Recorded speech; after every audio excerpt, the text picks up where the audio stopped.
And today I'm going to show you guys how you can add reviews on your GoDaddy website. At first, you need to search for something called Elf site.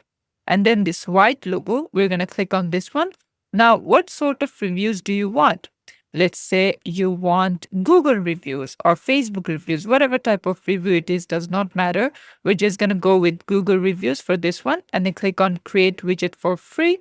And then now it's going to show us a bunch of widgets. As you can see, there's this carousel, which has multiple side by side, and we can like scroll like this, or just a badge that says read, or grid with AI summary, things like that, or a simple carousel. We could also do like carousel with photos. You can see there's many types. So let's say we're going with this one and click on continue, and then business name and address. Let's say the business name is subscribe, and then we're going to click on add to website for free, and then it's going to save. So we're going to wait for that to load up, and once it's done, we're just going to click on publish at the top over here, and then we're going to select on the free option for now.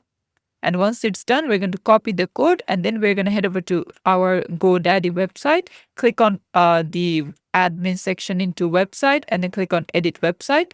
We're going to click on add section and then name the section whatever you want to. And then you see the custom code, we're going to paste it over here and then click on publish. And there you go. This is how you can do it. Thanks for watching. Please leave a like and subscribe for more tutorials like this, and I'll see you guys in the next one.